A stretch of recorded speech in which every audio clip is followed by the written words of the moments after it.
Hello बच्चों, how are you? I am your teacher and educator Aakash Kushwaha. बच्चों, आज की क्लास में हम डिस्कस करने वाले हैं आपके पेपर की, जो कि 14 दिसंबर को हुआ है। अगर ओवरऑल पेपर की बात की जाए तो आपका पेपर कह सकते हैं कि मॉडरेट था, ना जो बहुत टफ था ना बहुत ही सिंपल था। अगर ओवरऑल कंपोजिशन की बात की जाए तो हम कह सकते हैं लगभग 50% क्वेश्चन आपके, ठीक है, लगभग 50% आपके क्वेश्चन जो थे वो ईजी थे।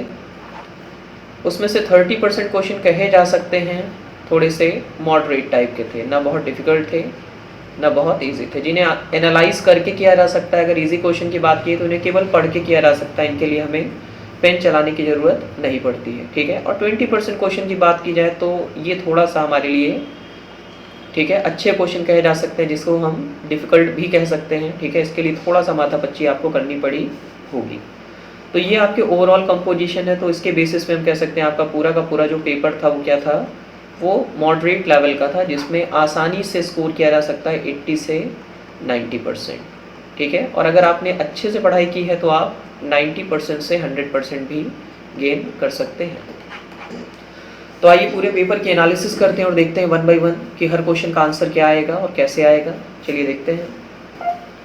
तो यहाँ पर आप देख सकते हैं हमारा पहला क्वेश्चन। हो सकता है आपको जो पेपर मिला हो वो सीक्वेंस कुछ अलग हो, बट जो क्वेश्चन पेपर मुझे मिला उसमें क्वेश्चन नंबर 1 है, जो सेक्शन 1 को बिलोंग करता है। तो आप क्वेश्चन से मैच कराइएगा, ना कि क्वेश्चन नंबर से, ठीक है। तो अगर आप क्वेश्चन को देखें तो क्वेश्चन बिलोंग करता है पहला हमारा सॉलिड स्टेट से, ठीक है। पहले भी मैंने आपको बताया कि सॉलिड स्टेट से काफ़ी क्वेश्चन आते हैं और अच्छे क्वेश्चन आते हैं।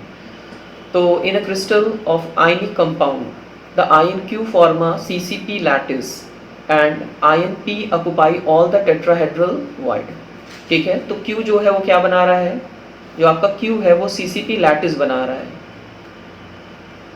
CCP लैटिस, ठीक है। CCP लैटिस का डायग्राम ये है, ठीक है। और आगे कह रहा है the formula of the compound is, तो फॉर्मूला बताने के लिए हमको रेशियो बताना पड़ता है, ठीक है। तो यहाँ पर अगर रेशियो आप ऑप्शन को देखें तो P और Q का रेशियो आपको बताना होगा, ठीक है। अगर आप बात कर रहे हैं Q, तो Q क्या बना रहा है, CCP लैटिस। ध्यान दीजिएगा, क्वेश्चन थोड़ा सा ट्रिकी है क्योंकि इसमें सीक्वेंस को बदला गया है, ठीक है। और P क्या है आपका, ये टेट्राहेड्रल वॉइड है, ठीक है, ठीक है। तो यहाँ पर बात की जाए CCP लैटिस, तो CCP लैटिस में नंबर ऑफ एटम कितने होते हैं, तो उसके लिए आप ऊपर के डायग्राम को देखिए। कॉर्नर पर से कितने एटम होते हैं, 8 होते हैं, और हर एटम 8 के बीच में कंट्रीब्यूटेड होता है। मतलब हम कह सकते हैं कि ये जो कॉर्नर वाला एटम है ये 8 अलग अलग सेल में बिलोंग करता है। तो इन सभी का टोटल कंट्रीब्यूशन केवल 1 होगा। ये फेस वाले हैं, ठीक है। फेस पर जो भी एटम होता है वो केवल 2 के बीच में डिस्ट्रीब्यूट होता है। और एक क्यूबिक लैटिस में इस तरह के कितने फेसेस होते हैं, 6 होते हैं। तो ऑब्वियस सी बात है कि ये 3 होगा। तो टोटल अगर एटम की बात करें हम, ठीक है, तो ये कितने होंगे, ये 4 होंगे, जो कि लैटिस में प्रेजेंट है। ध्यान रखिएगा, टोटल एटम कितने हुए आपके, 4, ठीक है। तो लैटिस में कितने एटम हैं, 4। अब बारी है पी की। तो जो आपके पी के बारे में कह रहा है कि पी क्या है, it is a tetrahedral void.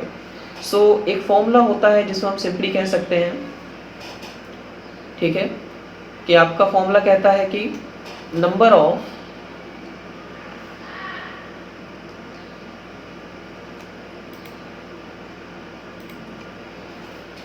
ठीक है, number of atom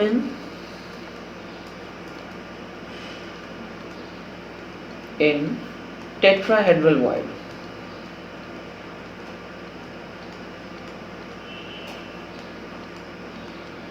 is equal to 2 into N, ठीक है। क्या होता है फॉर्मूला, 2 इंटू एन। अब याद रखना N square to number of atom in lattice होता है, ठीक है, number of atoms in lattice, ठीक है। लैटिस में कितने एटम होंगे, तो कॉमन सेंस की बात है, लैटिस में अगर 4 एटम हैं, ठीक है, तो 2n की वैल्यू कितनी हो जाएगी, 2 इंटू 4 कितना होगा, इट इज़ 8। क्लियर है यहाँ तक। तो यहाँ पर कितना होगा, 8। तो P और Q का अगर आप रेशियो देखोगे तो ये कितना आ रहा है, 2:1। तो इसके अकॉर्डिंग आंसर क्या हो जाएगा, P2 और Q, ठीक है। So here we can say कि ऑप्शन नंबर क्या होगा आपका, इट विल बी बी, ठीक है। बी आपका करेक्ट ऑप्शन होगा। ठीक है, तो अगले क्वेश्चन की तरफ मूव करते हैं। बच्चों अगला क्वेश्चन अगर आप देखेंगे तो क्वेश्चन पूछ रहा है increase the temperature of an aqueous solution will cause. पहला है इंक्रीज इन मोलारिटी, फिर है increase in molarity, decrease in molarity, और फिर चौथा है डिक्रीज इन मोलारिटी। तो सबसे पहले अगर आप ध्यान दो तो मोलारिटी का वॉल्यूम से कोई लेना देना नहीं होता है और टेम्परेचर से भी कोई लेना देना नहीं होता है। We all know that volume और लिक्विड अगर हम बात करेंगे इसकी वॉल्यूम की तो डायरेक्टली प्रोपोर्शनल टू टेम्परेचर। ठीक है, टेम्परेचर बढ़ेगा तो वॉल्यूम भी बढ़ेगा। ठीक है, तो मोलारिटी के फॉर्मूले में वॉल्यूम होता ही नहीं है, it is the number of mole of solute present in 1 kilogram of solvent. तो मोलारिटी का टेम्परेचर से कोई लेना देना नहीं, कोई रिलेशन नहीं होता। बट जब बात की जाती है मोलारिटी की तो ध्यान दीजिए मोलारिटी की फॉर्मूला क्या है आपका, it is number of mole of solute present in volume of solution in litre. ठीक है, वॉल्यूम से लेना देना है। अगर टेम्परेचर बढ़ेगा तो कॉमन सेंस की बात है वॉल्यूम बढ़ेगा, और वॉल्यूम अगर बढ़ेगा तो सीधी सी बात है डिनोमिनेटर की वैल्यू बढ़ेगी तो टोटल वैल्यू घटेगी। इसका मतलब मोलारिटी क्या होगी, वो डिक्रीज होगी। ठीक है, तो क्वेश्चन का आंसर क्या होगा, इट विल बी सी। ठीक है, लीजिए तीसरा क्वेश्चन आइए देखते हैं। ये आइडियल सॉल्यूशन से रिलेटेड। तो अगर हम बात कर रहे हैं आइडियल सॉल्यूशन की, ठीक है, तो आइडियल सॉल्यूशन क्या होता है। ठीक है, आइडियल सॉल्यूशन में क्या होता है, डेल्टा एच ऑफ मिक्सिंग, मतलब जब वो सॉल्यूशन को मिलाया जाता है तो ना हीट एब्जॉर्ब होगी ना इवॉल्व होगी। तो ये जीरो होना चाहिए, ना हीट इवॉल्व होनी चाहिए ना हीट एब्जॉर्ब होनी चाहिए। बिल्कुल वैसे ही अगर हम बात करते हैं डेल्टा बी और मिक्सिंग, मतलब वॉल्यूम ना बढ़ेगा ना घटेगा। तो कॉन्सेप्ट की बात अगर बढ़ेगा नहीं घटेगा नहीं तो क्या होगा, इट विल बी जीरो। तो ये कंडीशन होती है आइडियल सॉल्यूशन की। तो अगर ये मैच कर रही है तो आप देख सकते हैं ऑप्शन ए। ठीक है, ये होगी कंडीशन ऑफ आइडियल सॉल्यूशन। ठीक है, नेक्स्ट क्वेश्चन मूव करते हैं। अगले क्वेश्चन की तरफ मूव करते हैं। फोर्थ क्वेश्चन जिसमें कह रहा है कि two bromo two methyl propane is allowed to react with alcoholic KOH। तो ध्यान दीजिए अल्कोहलिक KOH जो होता है, ठीक है, उसका एक्शन प्राइमरी, सेकेंडरी और टर्शियरी अल्कोहल पर अलग अलग होता है। ठीक है, अगर हम बात करते हैं 2-ब्रोमो 2-मिथाइल प्रोपेन की तो it is a kind of propane. Formula क्या हो जाएगा, CH3 ठीक है, और 2-मिथाइल 2-ब्रोमो, तो 2 पर ही ब्रोमो है, 2 पर ही क्या है, मिथाइल है। ठीक है, तो याद रखो कि ये एक तरह का टर्सरी एल्किल हैलाइड है। ठीक है, एक तरह का क्या है, टर्सरी एल्किल हैलाइड। और आपका ये जो एल्कोहलिक KOH है,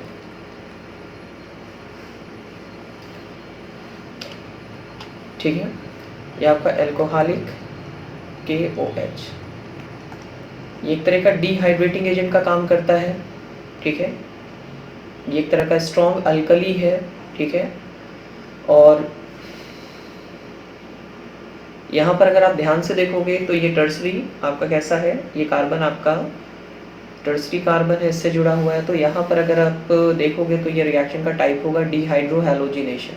ठीक है, क्या करेगा ये डिहाइड्रो हैलोजिनेशन रिएक्शन कॉज करेगा, और इन दिस प्रोसेस, ठीक है, आपका जो कंपाउंड है वो क्या होगा, एक आपका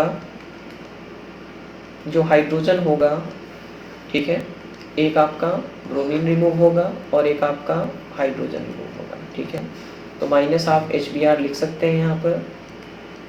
तो there will be a kind of dehydrohalogenation reaction. अगर एल्कोहल होता तो डिहाइड्रेशन होता, बट यहाँ पर क्या है, Br और ये है, तो क्या बन जाएगा आपका फाइनली जो प्रोडक्ट होगा वो ये होगा। ठीक है, दैट इज फॉर श्योर। सो अगर हम यहाँ पर देखें इसके ऑप्शन की बात करें तो ऑप्शन नंबर डी। ठीक है, नेक्स्ट पे मूव करते हैं। अगला क्वेश्चन है विच of the following intermediate is formed in the reaction shown below. तो देखो बेटा यहाँ पर आपको ध्यान देना होगा कि आपका ये अल्कोहल कैसा है, तो आप ध्यान दोगे तो एक तरह का प्राइमरी अल्कोहल है। ठीक है, और रिएक्शन का प्रोडक्ट आपको दिया हुआ है, सो यहाँ पर आपके लिए काफ़ी आसान है इस चीज़ को जज करना। ठीक है, यहाँ पर अगर आप ध्यान से देखेंगे, ठीक है, तो ये आपका क्या है, तो यहाँ पर अगर आप ध्यान से देखें तो ये आपका प्राइमरी अल्कोहल है। कैसा है, प्राइमरी अल्कोहल है। और आपको बताया गया होगा कि प्राइमरी और जो सेकेंडरी होता है आपका, ठीक है, प्राइमरी को श्योर होता है कि ये SN1 मैकेनिज्म फॉलो करता है, सेकेंडरी SN1 और SN2 के इक्वल चांसेस होते हैं, ठीक है, और टर्सरी की बात करें तो वो केवल और केवल SN2 फॉलो करता है, ठीक है, बिकॉज ऑफ स्टीरिक हिंड्रेंस। तो यहाँ पर आपको प्राइमरी अल्कोहल दिया हुआ है, तो प्राइमरी अल्कोहल है तो क्या होगा, SN1 मैकेनिज्म फॉलो करेगा, और अगर SN1 मैकेनिज्म फॉलो करेगा तो इसका स्टेप 1 होता है फॉर्मेशन ऑफ कार्बोकैटायन, ठीक है। तो कार्बोकैटायन का फॉर्मेशन होता है, देन आपका जो न्यूक्लियोफाइल होता है वो अटैक करता है। इसके बाद अगर आप अगले स्टेप की बात करते हैं तो ये जो आपका न्यूक्लियोफाइल है आयोडाइड एंड ये इस पर अटैक करता है। तो स्टेप 1 में जो भी बनेगा वो है carbocation intermediate. So according to this आपका ऑप्शन नंबर बी सही होगा। तो बच्चों अगला क्वेश्चन है हमारा बायोमोलिक्यूल से, ठीक है। क्वेश्चन सिंपली आस्किंग, ठीक है। क्वेश्चन में क्या बन रहा है ध्यान दीजिए आप। क्वेश्चन में कह रहा है कि ग्लूकोज, ठीक है, ऑक्सीडाइज होता है ब्रोमीन से, ठीक है। तो सबसे पहली बात ध्यान रखिएगा कि ब्रोमीन क्या है, is a mild oxidising agent. Glucose is a mild oxidising agent, ठीक है। और ये इसमें प्रेजेंट एल्डिहाइडिक ग्रुप को कार्बोक्सिलिक एसिड में कन्वर्ट कर देता है, ठीक है। तो ऑब्वियस सी बात है कि ब्रोमीन वाटर है ये, ठीक है ना, एक्वस ब्रोमीन या ब्रोमीन वाटर आप बोल सकते हो यहाँ पर सिंपली। तो ये एल्डिहाइडिक ग्रुप को किस में कन्वर्ट कर देता है, आपका कार्बोक्सिलिक एसिड ग्रुप में कन्वर्ट कर देता है, ठीक है। तो यहाँ पर हम देख सकते हैं कि it's the formula of open chain formula of glucose, ठीक है। तो इसमें से केवल वो क्या करेगा, एल्डिहाइडिक जो आपका ग्रुप है, ठीक है, केवल इसका ऑक्सीडेशन करेगा और ये किस में कन्वर्ट होगा, आपका COOH में, ठीक है। So the resultant compound will be form gluconic acid. ध्यान रखिएगा कि ये आपका एल्कोहलिक ग्रुप है, इसका ऑक्सीडेशन नहीं हो रहा है, ठीक है, इस पर कोई चेंज नहीं होगा, इट विल रिमेन सेम। तो अगर इससे मैचिंग कोई ऑप्शन है तो उसे आप टिक कर सकते हैं। तो हम देखते हैं, आइए, ठीक है। So the option number B is a correct option here, ठीक है। ऑप्शन नंबर बी जो है वो एक करेक्ट ऑप्शन है हम सभी के लिए, ठीक है। तो ये है हमारा करेक्ट ऑप्शन, ठीक है। तो option number B. Next move करते हैं अगले क्वेश्चन की तरफ। अगले क्वेश्चन की तरफ मूव करते हैं जो कि पी ब्लॉक से पूछा गया है, ठीक है। The first question asked from P block. So which of the following has a highest या लार्जेस्ट बॉन्ड एंगल, ठीक है। लार्जेस्ट बॉन्ड एंगल किसका होगा। तो ऑब्वियस सी बात है, देखो मैंने आपको ये पहले भी बताया था कि जो बॉन्ड एंगल होता है वो डिपेंड करता है किस पर, बॉन्ड पेयर और लोन पेयर के कॉम्बिनेशन पे, ठीक है। तो अगर हम सबकी बात करें तो यहाँ पर जो टोटल इलेक्ट्रॉन पेयर है वो सब में 4 है, ठीक है। अगर हम इसकी बात करते हैं पहले की, ठीक है, फर्स्ट कंपाउंड आपका क्या है, अमोनिया। तो अमोनिया में क्या है आपके बॉन्ड पेयर कितने हैं, बॉन्ड पेयर और लोन पेयर, इस तरह से हम बात करेंगे, ठीक है। तो इसमें बॉन्ड पेयर कितने हैं, 3 है, लोन पेयर 1 है। PS3 की बात करें, बॉन्ड पेयर 3 है, लोन पेयर 1 है। H2O की बात करें तो इसमें बॉन्ड पेयर आपके केवल 2 है, और अगर लोन पेयर की बात करेंगे तो 2 है। तो अगर इलेक्ट्रॉन पेयर सेम है, मतलब बॉन्ड पेयर और लोन पेयर अगर ये सेम है, तो जितने ज़्यादा आपके, ठीक है ना, बॉन्ड पेयर होंगे, बॉन्ड एंगल उतना ही ज़्यादा होगा, ठीक है। यहाँ पर अगर आप बात करो NH4+, तो NH4+ की अगर आप बात करते हो तो बॉन्ड पेयर कितने हैं यहाँ पर, ये 4 है, और लोन पेयर 1 भी नहीं है, ठीक है। तो यहाँ पर जो बॉन्ड एंगल होगा वो आइडियल होगा, क्यों, क्योंकि यहाँ पर जो आपका लोन पेयर है वो नहीं है, ठीक है। और लोन पेयर जो आपका होता है वो न्यूक्लियस के अराउंड ज़्यादा स्पेस लेता है, जिसकी वजह से जो बॉन्ड पेयर्स होते हैं उनको क्या होना पड़ता है, उनको बेंड होना पड़ता है, ठीक है। उनको कम स्पेस मिलता है, कम एंगुलर स्पेस मिलने की वजह से वो बॉन्ड एंगल को कम कर देता है। तो NH4+ की बात करोगे तो यहाँ पर बॉन्ड एंगल सबसे ज़्यादा होगा, that is 109 degree and 28 minute, ठीक है। तो यहाँ पर जो आपका बॉन्ड एंगल होगा, अगर आप NCERT के हिसाब से देखेंगे तो इट विल बी 109 डिग्री और 5 मिनट होता है, ठीक है। तो यहाँ पर बॉन्ड एंगल मैक्सिमम आपका होगा, ठीक है। लोन पेयर नहीं है, इसकी वजह से बॉन्ड एंगल सबसे ज़्यादा होगा, ठीक है। नेक्स्ट क्वेश्चन पे मूव करते हैं। Which of the following element does not show an oxidation state higher than +2। तो देखिए, अगर हम बात कर रहे हैं ऑक्सीडेशन स्टेट और हायर ऑक्सीडेशन स्टेट की, तो सेकेंड पीरियड के जो एलिमेंट होते हैं उनके साथ ऐसा रिस्ट्रिक्शन होता है। अगर हम यहाँ सारे एलिमेंट की बात करें तो ये बिलोंग करते हैं ग्रुप 16 को। ये भी क्वेश्चन किसको बिलोंग कर रहा है? ये आपका पी ब्लॉक का क्वेश्चन है, ग्रुप 16। पहला एलिमेंट ऑक्सीजन, सल्फर, सेलेनियम और टेल्यूरियम। लास्ट एलिमेंट क्या होता है? पोलोनियम, जो कि ऑप्शन में नहीं है। तो यहाँ पर अगर हम बात कर रहे हैं तो ये पीरियड क्या है? Second period, third period, fourth period और 5 पीरियड। ठीक है, अगर इसका कन्फिग्रेशन देखें तो 1s2, 2s2 और 2p4।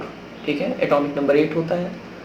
तो यहाँ पर देखेंगे कि वैकेंट डी ऑर्बिटल नहीं है। अगर इसका ऑर्बिटल डायग्राम बनाए वैलेंस शेल का तो ये 2s2 है। ठीक है, दैट इज 2s2 और 2p4 है। तो अगर हम इलेक्ट्रॉन फिलअप करेंगे तो 1, 2, 3 और ये 4। तो यहाँ पर टोटल 2 अनपेयर्ड इलेक्ट्रॉन है, तो उसकी ऑक्सीडेशन स्टेट कितनी होगी? +2 होगी। अगर यहाँ पर वैकेंट ऑर्बिटल होता तो ऑक्सीडेशन स्टेट बढ़ सकती है, नहीं है इसमें, इसलिए ऑक्सीडेशन स्टेट +2 के ज़्यादा नहीं हो सकती। तो यहाँ पर हमारा ऑप्शन क्या होगा? It will B oxygen. ध्यान रखिएगा, सल्फर की मैक्सिमम ऑक्सीडेशन स्टेट कितनी होती है? 6 तक होती है। सिलीनियम की भी +6 होती है और टेल्यूरियम की भी +6 तक हो सकती है। ठीक है, तो ये मैक्सिमम ऑक्सीडेशन स्टेट है और ऐसा इसलिए होता है क्योंकि वहाँ पर वैकेंट डी ऑर्बिटल होते हैं। ध्यान रखिएगा, यहाँ पर अगर हम लिटरली बोले तो 2d ऑर्बिटल हो सकता है बट ये एग्जिस्ट नहीं करता, तो हम कहते हैं absence of vacant D orbital. यही क्या होता है आपका? यही होता है वैकेंट डी ऑर्बिटल, जो कि यहाँ पर है ही नहीं। अगर ये होता तो वैलेंसी बढ़ सकती थी, ऑक्सीडेशन स्टेट बढ़ सकती थी। नेक्स्ट पे मूव करते हैं। तो बच्चों, अगला क्वेश्चन है विच of the following molecule is a chiral molecule. तो देखो बेटा, काइरल जो होता है वो उस मॉलिक्यूल को कहते हैं जिसमें कार्बन के अराउंड 4 अलग अलग ग्रुप हों, जैसे कि ए, बी, सी और डी। ये चारों ग्रुप अलग अलग होने चाहिए, सेम नहीं होने चाहिए। अगर सेम हो गए तो काइरल नहीं होगा। ठीक है, तो अगर आप ध्यान से देखो यहाँ पर अपने इसमें तो 2 ग्रुप सेम है। ठीक है, तो ये नहीं हो सकता आपका ऑप्शन। यहाँ पर चारों ग्रुप आपको ध्यान दीजिए। ठीक है, यहाँ पर भी सेम है तो ये भी नहीं हो सकता है। यहाँ पर 2 ग्रुप सेम है तो ये भी नहीं हो सकता। तो एक ही बचा ऑप्शन है जिसमें चारों ग्रुप क्या है? ध्यान से देखिए, ये चारों के चारों अलग है। So option number B. ठीक है, सो जो अगला जो क्वेश्चन हमारा ये आया हुआ है, ये आपका है अल्कोहल, फिनॉल और ईथर। ठीक है, ऑर्गेनिक केमिस्ट्री के सेकंड चैप्टर से, और ये काफ़ी फेमस रिएक्शन है। ठीक है, एग्जाम से पहले आपको बताई भी थी कि इसको अच्छे से पढ़ के जाइएगा। ठीक है, सो दिस फेमस रिएक्शन, इसमें क्या यूज़ किया गया है? क्लोरोफॉर्म है, ये आपका बेस है और मीडियम एक्वस है। ठीक है, तो ऐसे केस में ये जो रिएक्शन आपकी कहलाती है उसे हम क्या बोलते हैं? Reimer Tiemann reaction. ठीक है, no other option, quite easy, बहुत इजी क्वेश्चन इसे हम कह सकते हैं। ठीक है, सीधा रिएक्शन पूछ ली गई है। अगले पे मूव करते हैं। तो अगला क्वेश्चन पूछा गया आपसे, विच of the following is a fibrous protein. तो क्वाइट इजी क्वेश्चन, बहुत इजी था। अगर आपने एक बार स्टडी किया होता तो जो प्रोटीन आपको कैसा दिखता है? They look like fibre. ठीक है, या फाइब्रस पार्ट में पाए जाते हैं, उन्हें हम क्या बोल सकते हैं? Fibrous protein. सो इस क्वेश्चन का आंसर होगा सिंपली केराटिन। ठीक है, ये हमारे हेयर और नेल्स में पाया जाता है। ठीक है, ध्यान रखिएगा, कहाँ पाया जाता है? Hairs and nails. ठीक है, नेल्स और हेयर्स में ये हमारे पाया जाता है और option number B will be correct option. Move करते हैं नेक्स्ट। अगला क्वेश्चन है 14th, the acidic strength of HF, HCl, HBr and HI increases in the order। So बच्चों, पहले भी इस चीज़ को बता चुका हूँ, कई बार हम डिस्कस कर चुके हैं। ठीक है, so here the bond strength. ठीक है, बॉन्ड की जो स्ट्रेंथ होती है इसी पर इसकी एसिडिटी डिपेंड करती है। Is proportional to size difference. Simply हम यहाँ पर बोल सकते हैं हाइड्राइड के केस में साइज का डिफरेंस जितना ज़्यादा बड़ा होगा, ठीक है, उतनी ज़्यादा एसिडिक स्ट्रेंथ होगी। अगर आप HF की बात करोगे तो H और F, अगर आप बात कर रहे हो यहाँ पर इसकी HCl की तो H एंड Cl, अगर आप बात कर रहे हो HBr की तो ये है आपका HBr। ठीक है, और अगर आप बात कर रहे हो HI की, ठीक है, तो HI, ठीक है। तो कॉमन सेंस की बात है कि बिगर द बॉन्ड लेंथ, जितनी ज़्यादा बॉन्ड लेंथ होगी, साइज का डिफरेंस जितना ज़्यादा होगा, उतनी आसानी से H+ निकल जाएगा, और जितने ज़्यादा H+ निकलेगा उतना ज़्यादा सोल्यूशन को एसिडिक बनाएगा। So your answer will be, जो HI है वो मोस्ट एसिडिक बनाएगा, फिर उसके बाद बारी आएगी HBr की, फिर HCl की, फिर HF की। तो option number A will be correct option. चलिए मूव करते हैं, आइए क्वेश्चन नंबर 15 देखते हैं। अगर क्वेश्चन नंबर 15 की बात की जाए तो which is not a correct about concentrated H2SO4, ठीक है। तो अगर आपने रिएक्शन अच्छे से पढ़ी होंगी तो आपको उसके बारे में पता होगा, ठीक है। It is a very powerful dehydrating agent, it is a very powerful oxidising agent, और Ka2 का मतलब होता है बेटा यहाँ Ka1, और Ka2 का मतलब है इट इज़ डिसोसिएशन कांस्टेंट, ठीक है। क्या होता है ये? डिसोसिएशन कांस्टेंट,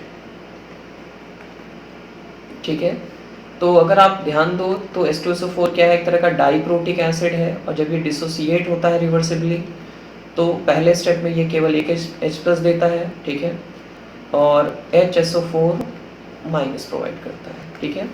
दूसरे स्टेप में ये जो HSO4 आपका है, जो कि इस पर की माइनस चार्ज है, ठीक है, ये ब्रेक करता है और देता है H+, और फिर SO4 2 माइनस। तो इसके लिए बात की जा रही है कि Ka1 इसके लिए होता है और Ka2 इसके लिए होता है, ठीक है। और डी ऑप्शन आपका, it form 2 series of salt. तो कॉमन सेंस की बात है, जिस भी पर्टिकुलर एसिड में 2 H+ होंगे रिमूवेबल, वो 2 सॉल्ट बनाएगा, जिसमें 1 होंगे वो 1 बनाएगा, जिसमें 3 होंगे वो 3 बना सकता है, ठीक है। तो 3 ऑप्शन तुम्हारे करेक्ट हैं, और ये जो सी वाला होगा that will be the correct option among them, ठीक है, या हमारे क्वेश्चन के हिसाब से करेक्ट है, और ये इनकरेक्ट है।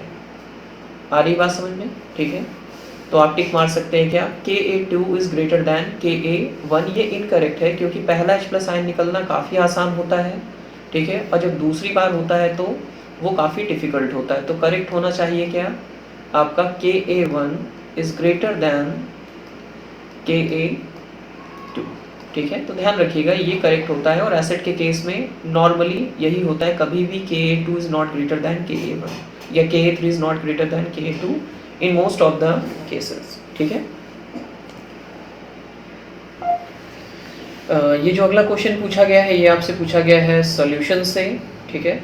और सॉल्यूशन में आप ध्यान से देखेंगे तो आपने एक टॉपिक पढ़ा होगा एजियोट्रॉप, ठीक है, या एजियोट्रॉपिक मिक्सचर, ठीक है। तो वहीं से क्वेश्चन उठाया गया है। सिंपल सी बात कर रहा है, pure water boil at 373.15 Kelvin, nitric acid boil at 359.15 Kelvin, and azeotropic mixture of H2 and HNO3 boil at 393.55 Kelvin. Distilling the azeotropic mixture will cause, तो देखो azeotropic mixture का मतलब ही होता है कि they will boil at constant temperature and they will not be separated easily, ठीक है। इनका सेपरेशन नहीं किया जा सकता by mean of fractional distillation। तो अगर ए ऑप्शन की बात करें, pure nitric acid is distil over first, कि प्योर नाइट्रिक एसिड अलग हो जाएगा, तो ऐसा कुछ नहीं हो सकता, क्योंकि अलग नहीं हो सकता, ठीक है। बी है pure water to distil over, ये भी नहीं हो सकता, प्योर वाटर अलग नहीं हो सकता। तो पहले दो ऑप्शन हमारे लिए इनकरेक्ट हैं। तीसरे की बात करें, one of them to distil over with small amount of other, ऐसा भी नहीं है कि एक कम होगा दूसरा ज़्यादा होगा, ठीक है। एजियोट्रॉपिक मिक्सचर का मतलब है जिएंगे साथ और मरेंगे साथ, मतलब डिस्टिल होंगे तो साथ होंगे, नहीं तो नहीं होंगे। तो बचा हुआ ऑप्शन क्या है? Both of them distil over the same composition that of mixture of being distilled, it will be the correct option. आइए इस क्वेश्चन को सॉल्व करते हैं। तो ये आपका जो क्वेश्चन है, ये सिंपली कहा जाता है कि it is belongs to osmotic pressure, ठीक है। सॉल्यूशन में आपने देखे होंगे ऑस्मोटिक प्रेशर, उससे बिलोंग कर रहा है न्यूमेरिकल, ठीक है। So this is a simple formula, pi equal to C S T, ठीक है। C concentration, S solution pressure, और टी क्या है आपका? टी आपका है एब्सोल्यूट टेम्परेचर, ठीक है। तो यहाँ पर दो अलग अलग सॉल्यूशन की बात कर रहा है। एक है आपका 5% ग्लूकोज, इसके बारे में हमको पता है, इसका मोलर मास कितना होता है? 180, ठीक है।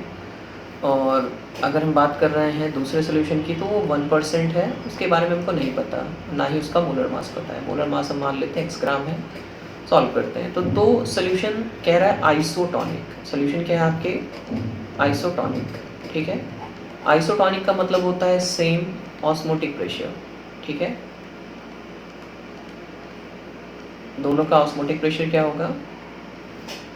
सेम होगा। ठीक है, तो ऑस्मोटिक प्रेशर अगर दोनों का सेम है तो ऑब्वियस ही बात है pi 1 equal to C 1 S T. ठीक है, केवल कंसंट्रेशन अलग अलग है। पाई 2 इक्वल टू क्या हो जाएगा? C2 S T. ठीक है, so if osmotic pressure is same तो इसका मतलब क्या है? पाई 1 किसके बराबर होगा? वो पाई 2 के बराबर होगा। क्लियर हो रही बात यहाँ पर? आगे मूव करते हैं। अब ये जो आपका C1 है ST, ये किसके बराबर हो जाएगा? ये हो जाएगा C2 ST के बराबर। ठीक है, टेम्परेचर आप कैंसिल कर सकते हैं, S भी कैंसिल कर सकते हैं, केवल बचा है आपका C1 बाई C2। ठीक है, और C1 C2 कंसंट्रेशन टर्म है, जिसको अगर हम मोलैरिटी माने तो हम बोल सकते हैं कि number of mole of solute in constant volume. ठीक है, और number of mole of second solution in volume. तो V भी कैंसिल हो गया। तो ये आपका फाइनली जो आपका इक्वेशन बनेगी वो है क्या? मास of first divide by molar मास, या मास को जनरली अगर हम यहाँ रिप्रेजेंट करना चाहते हैं देन यहाँ इसको W से रिप्रेजेंट कर देते हैं। Mass of first divide by molar mass of first is equal to mass of second by molar mass of second. Is this clear now? तो ऐसे केस में अगर हम मास की बात करें तो हमारे यहाँ पर मास का भी कोई डेटा नहीं, बट आप ध्यान से देखें कि ये 5% बाई मास दिया हुआ है, 5% बाई मास। ठीक है, और 1% बाई मास। तो अगर हम मान लेते हैं कि ग्लूकोज हमने 5 ग्राम लिया है, ठीक है, रिस्पेक्टिवली, और इसका मोलर मास कितना होता है? 180। उधर दूसरे सोल्यूशन पे आएंगे तो 1% है तो उसे हम 1 ग्राम मान लेते हैं, और इसका मोलर मास हमको निकालना है। ठीक है, क्लियर है यहाँ तक? अब आपके सामने केवल छोटी सी इक्वेशन है जिसको आपको सॉल्व करना है, that will be molar mass of unknown solute. It will be equal to 180 multiplied by 1 by 5। Solve कर लीजिए इसको, कितना आ जाएगा? It will be 36 gram. ठीक है, तो 36 ग्राम आपका वो है कितने में? 1 मोल में, तो 36 ग्राम पर मोल। क्लियर है यहाँ तक? Let's move to question again. Question कहाँ गया हमारा? ये है क्वेश्चन। तो आप देख सकते हैं कि यहाँ पर हमारे सामने एक ऑप्शन है that is 36 gram per mole. So option A will be the correct option. ठीक है, नेक्स्ट क्वेश्चन पे मूव। तो ये जो आपका क्वेश्चन है ये आपका ऑर्गेनिक से पूछा गया है फिर से, और ये टॉपिक है आपका एल्किल हैलाइड चैप्टर है, alkyl halide and aryl halide से, और टॉपिक है ऑप्टिकल आइसोमर्सम। ठीक है,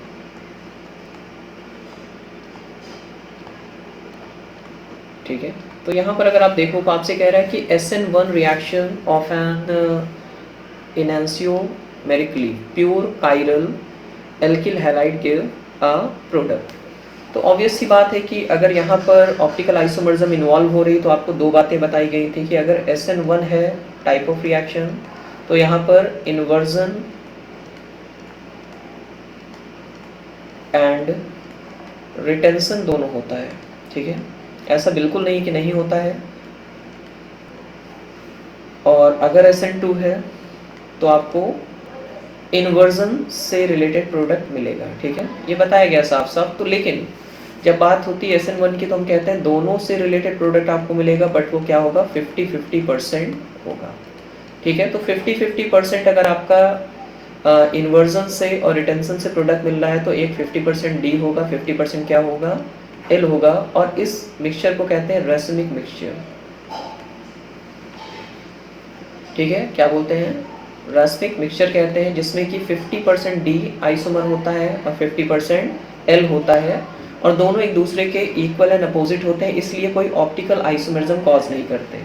ठीक है, बट ये 50-50% मिक्सचर होता है, तो आप ध्यान सकते हैं विद रेसमाइजेशन। ठीक है, पहला है रिटेंशन, केवल रिटेंशन नहीं हो सकता, केवल इन्वर्जन नहीं हो सकता, with racemisation and with partial racemisation. तो हम पार्शियल नहीं बोलते हैं, बोलते हैं विद रेसमाइजेशन। ठीक है, क्योंकि वो आपका क्या है? ऑप्टिकली एक्टिव कंपाउंड है, तो option number C will be correct option.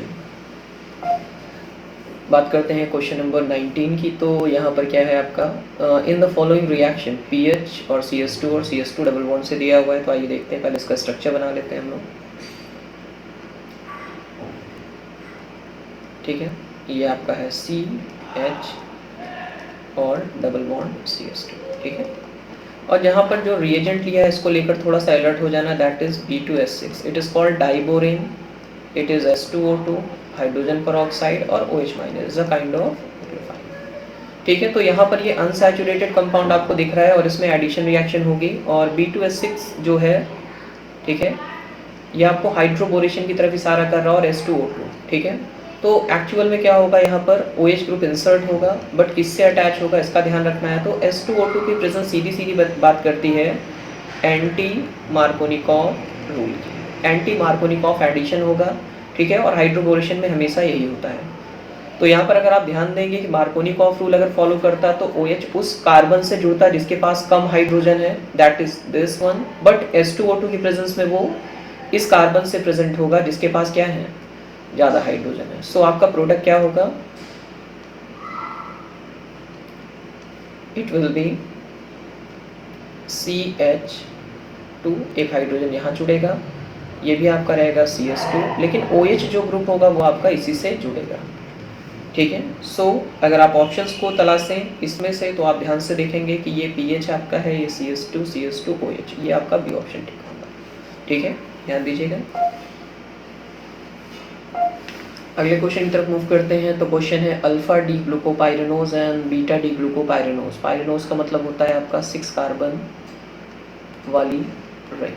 ठीक है, तो ये आपका अल्फा डी ग्लूकोज और बीटा डी ग्लूकोज का डायग्राम आप देख सकते हैं। नाइस, इसके बारे में कौन सा स्टेटमेंट करेक्ट है, आइसोमर विद डिफरेंट कॉन्फ़िगरेशन है कार्बन 5। कार्बन 5 नहीं होता, कार्बन 1 होता है। क्या होगा, कार्बन 1, फर्स्ट कार्बन पे ये डिफर करते हैं।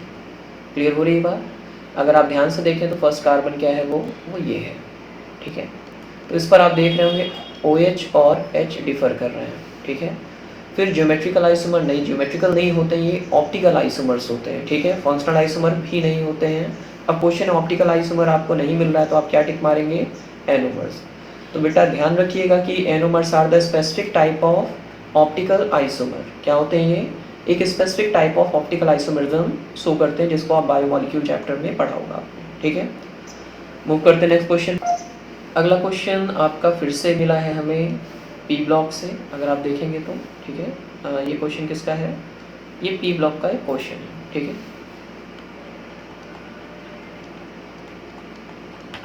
क्वेश्चन पूछ रहा है fluorine does not exhibit variable oxidation state due to. तो मैंने पहले भी बताया था कि सेकेंड पीरियड के जो भी एलिमेंट्स होते हैं, ठीक है ना, starting from lithium to fluorine, इन किसी के पास भी वैकेंट डी ऑर्बिटल नहीं होता तो इनके पास वेरिएबल ऑक्सीडेशन स्टेट, ठीक है, की कोई टेंडेंसी नहीं होती है। ठीक है, तो ऑब्वियस सी बात है कि ऑक्सीडेशन स्टेट वेरिएबल नहीं है। ऑप्शन की तरफ बढ़ते हैं। पहला कह रहा है कि non availability of D orbital. ठीक है, डी ऑर्बिटल की नॉन अवेलेबिलिटी की बात कर रहा है, तो ऑब्वियस सी बात है वैकेंट डी ऑर्बिटल नहीं होता। Low bond dissociation, high electronegativity, small size, तो ऑब्वियस सी बात है में वैकेंट डी ऑर्बिटल नहीं होता, क्योंकि सेकेंड एनर्जी लेवल पर अगर आप ध्यान दोगे तो 2D एग्जिस्ट नहीं करता। 2Z0 को ही कहा जाता है vacant D orbital. Third energy level से ही एग्जिस्ट करता है, सेकेंड एनर्जी लेवल पे एग्जिस्ट नहीं करता। ठीक, so it will be the correct option, non availability of D orbital in valence shell. अगले क्वेश्चन पे मूव करते हैं।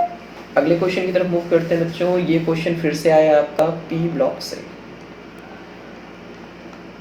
ठीक है, सो आप यहाँ पर एक रिएक्शन देख रहे होंगे जिसमें, या आपने एक रिएक्शन पढ़ी होगी, ठीक है, जिसमें प्लैटिनम हेक्साफ्लोराइड जो कि बहुत पावरफुल ऑक्सीडाइजिंग एजेंट होता है उसकी ऑक्सीडेशन की गई थी और उसके बाद उसकी आयोनाइजेशन एनर्जी से, ठीक है, ये एक्सपेक्ट किया गया था कि ये कंपाउंड बना। ठीक है, कंपाउंड क्या था, O2, ठीक है, प्लस और PTF। ठीक है, तो ध्यान दीजिएगा थोड़ा सा, अगर आप बैकग्राउंड में जाएंगे तो आप देखेंगे कि इस पूरी प्रोसेस में ऑक्सीजन जो है वो एक इलेक्ट्रॉन एक इलेक्ट्रॉन दे रहा है किसको, PTF6 को। ठीक है, इसको इलेक्ट्रॉन दे रहा है, इसका मतलब O2 का क्या हो रहा है, O2 प्लस का हो रहा है आयोनाइजेशन। ठीक है, यही वो एक्सपेरिमेंट है जिससे पता चला था कि ज़ीनॉन जो है वो भी रिएक्ट कर सकता है। ठीक है, जब इसका आयोनाइजेशन किया गया था तो जो एनर्जी का अप्रॉक्सीमेट अमाउंट था वो था 1170 किलो जूल पर मोल के आसपास। काफ़ी ज़्यादा एनर्जी थी जिससे इसका आयोनाइजेशन हुआ था, काफ़ी मुश्किल से हुआ था। ठीक है, तो जिसके बाद जब ज़ीनॉन के बारे में पता किया गया तो पाया गया कि इसकी भी आयोनाइजेशन एनर्जी कंपेरेबल है O2 के आयोनाइजेशन से। तो अगर हम यहाँ पर इसको ध्यान रखें या इतना भी डेटा हमारे पास हो तो हम सही ऑप्शन टिक कर सकते थे। ठीक है, पी ब्लॉक का बिल्कुल जब आप ग्रुप 18 की बात करेंगे बिल्कुल स्टार्टिंग में ही पहले पेज में ही ये दिया हुआ है। ठीक है, तो यहाँ पर देखते हैं oxygen and xenon have comparable electronic, नहीं कोई इलेक्ट्रोनेगेटिविटी की बात नहीं हुई। Oxygen and xenon have comparable size, size की भी कोई बात नहीं है। ठीक है, तो आप ढूंढिए जल्दी से आयोनाइजेशन एंथैल्पी वाला ऑप्शन। ठीक है, इसमें भी इलेक्ट्रॉन गेन एंथैल्पी नहीं हो सकता, तो option number C will be correct option. ठीक है, quite easy database question है ये। ठीक है, अगली रिएक्शन की तरफ मूव करते हैं to question number 23। Chlorobenzene reacts with Cl2। ठीक है, in presence of FeCl3 giving ortho and para chloro compound, कोई बात नहीं। ठीक है, अगर आपने ध्यान दिया हो या आपने पढ़ा हो तो FeCl3 या मैंने कहा था AlCl3, ये जहां भी मिलेगा ये रिएक्शन किसका है, ये है फ्रीडल क्राफ्ट रिएक्शन का। ठीक है, फ्रीडल क्राफ्ट्स रिएक्शन याद आ रहा होगा आपको।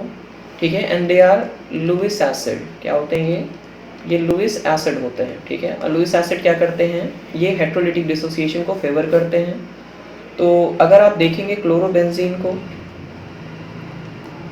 ठीक है, और यहाँ पर Cl2 को लिया गया है किसके साथ, FeCl3 के साथ। ठीक है, तो एक लुईस एसिड है, लुईस एसिड हमेशा डिसोसिएशन करेगी, इधर हम इस चीज़ को समझ सकते हैं। ठीक है, ये not AlCl3, it is just FeCl3। ये इलेक्ट्रॉन डेफिशिएंट कंपाउंड है, ध्यान दीजिएगा, it's a kind of covalent compound जिसमें केवल 6 इलेक्ट्रॉन, इसको 2 इलेक्ट्रॉन की जरूरत है। अगर ये बॉन्डिंग का इलेक्ट्रॉन इसको मिल जाए तो उसका भला हो जाएगा। ठीक है, तो यहाँ पर इसका हेट्रोलिटिक डिसोसिएशन होता है इस वजह से। ठीक है, और Fe जो Cl3 होता है वो किस में कन्वर्ट हो जाता है, FeCl4, बट इसके ऊपर एक चार्ज आता है दैट इज माइनस। तो इसने Cl- को एक्सेप्ट किया है अलॉन्ग विद लोन पेयर जो कि इस बॉन्ड से ऑब्टेन हुआ था, और लीव किया है किसको, Cl+ को। और Cl+ क्या एक तरह का इलेक्ट्रोफाइल। ठीक है, जिस पर पॉजिटिव चार्ज होता है वो क्या होता है, एक तरह का इलेक्ट्रोफाइल। ठीक है, अब ये इलेक्ट्रोफाइल जब इस पर अटैक करेगा तो ध्यान रखना इलेक्ट्रोफाइल कौन सा जनरेट हुआ है, Cl+। जब इस पर अटैक करेगा तो ऑर्थो या फिर पैरा पोजीशन। ठीक है, इन दो पोजीशन पर ये अटैक करेगा और उसके करस्पॉन्डिंग प्रोडक्ट बनाएगा। अब आप क्वेश्चन की बात कर रहे हैं। ठीक है, तो न्यूक्लियोफिलिक सब्स्टिट्यूशन, तो ये दो ऑप्शन हमारे लिए पहले से ही बाहर हो चुके हैं, नहीं हो सकते हैं। इलेक्ट्रोफिलिक एडिशन और इलेक्ट्रोफिलिक सब्स्टिट्यूशन, तो सब्स्टिट्यूशन रिएक्शन है क्योंकि इलेक्ट्रोफाइल सब्स्टिट्यूट कर रहा है किसको, यहाँ पर प्रेजेंट हाइड्रोजन को। हाइड्रोजन को क्या करता है, रिमूव कर देगा, कुछ जुड़ेगा ऑर्थो या पैरा पोजीशन पे। तो option number D will be correct. ठीक है।